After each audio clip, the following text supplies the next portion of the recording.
नमस्कार मित्रों, वरदान्या मिश्रा चैनल के भक्ति सेक्शन में आप सभी का स्वागत है। शारदीय नवरात्रि अब अंतिम पड़ाव पर पहुंच चुकी है। आज मां दुर्गा के 8वें स्वरूप महागौरी की पूजा की जाती है। 8वें दिन महागौरी की पूजा देवी के मूल भाव को दर्शाता है। देवी भगवत पुराण के अनुसार माँ के 9 रूप और 10 विद्याएं सभी आदिशक्ति के अंश और स्वरूप हैं, लेकिन भगवान शिव के साथ उनकी अर्धांगिनी के रूप में महागौरी सदैव विराजमान रहती हैं। इनकी शक्ति अमोघ और सद्य फलदायी है। नवरात्रि की अष्टमी तिथि को विशेष महत्व रखती है, क्योंकि कई लोग इस दिन कन्या पूजन कर अपना व्रत खोलते हैं। आइए जानते हैं माँ गौरी के बारे में विशेष बातें। देवी भगवत पुराण के अनुसार देवी पार्वती का जन्म राजा हिमालय के घर हुआ था।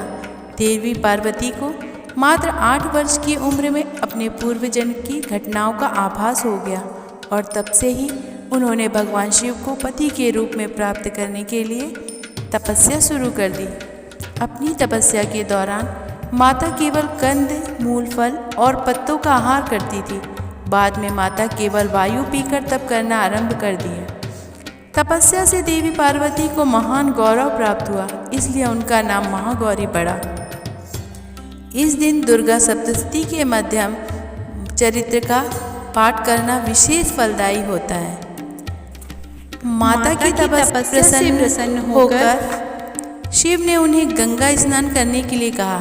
जिस समय माता पार्वती स्नान करने गई, तब देवी का एक रूप श्याम वर्ण के साथ प्रकट हुआ, जो कौशिकी कहलाई, और एक स्वरूप उज्ज्वल चंद्र के समान प्रकट हुआ, जो महागौरी कहलाई।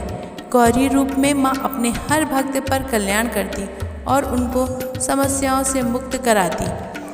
देवी भगवत पुराण के अनुसार महागौरी वर्ण पूर्ण रूप से गौर अर्थात सफ़ेद है और इनके वस्त्र व आभूषण भी सफ़ेद रंग के हैं। माँ का वाहन वृषभ अर्थात बैल है। माँ के दाहिने हाथ में अभय मुद्रा में है और नीचे वाला हाथ में दुर्गा शक्ति का प्रतीक त्रिशूल है। महागौरी के बाएं हाथ में, ऊपर वाले हाथ में शिव का डमरू और नीचे वाले हाथ में भक्तों को अभय देता हुआ वर मुद्रा। माता का यह रूप शांत रूप में दृष्टिगत होता है। इनकी पूजा करने से सभी पापों का नाश होता है। नवरात्रि के अष्टमी तिथि को माँ को नारियल का भोग लगाने की परंपरा है। भोग लगाने के बाद नारियल को या तो ब्राह्मणों को दे दें अथवा प्रसाद के रूप में वितरित भी कर सकते हैं। जो भक्त आज के दिन कन्या पूजन करते हैं, वह हलवा पूड़ी, सब्जी और काले चने का प्रसाद विशेष रूप से बनाते हैं। महागौरी को गायन और संगीत अत्यंत प्रिय है। जो भक्त इस दिन कन्या पूजा करते हैं, वह माता को हलवा व चने का प्रसाद भोग लगाते हैं। इस दिन कन्याओं को घर पर बुलाकर उनके पैरों को धुलाकर मंत्र द्वारा पंचोपचार पूजन करना चाहिए।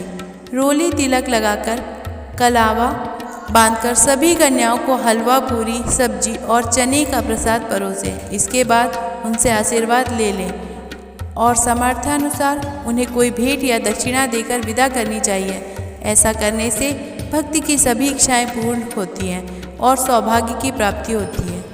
माँ का यह स्वरूप मोक्षदायी है, इसलिए इसकी आराधना करने से असंभव कार्य भी संभव हो जाते हैं। बोलो माता गौरी की जय।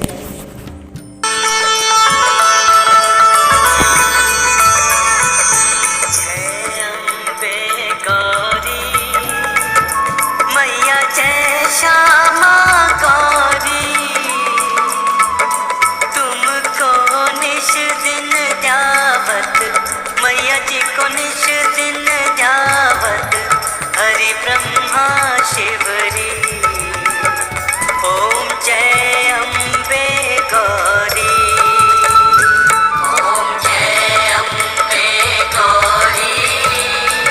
मैया जय श्यामा गौरी।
दुख हारी।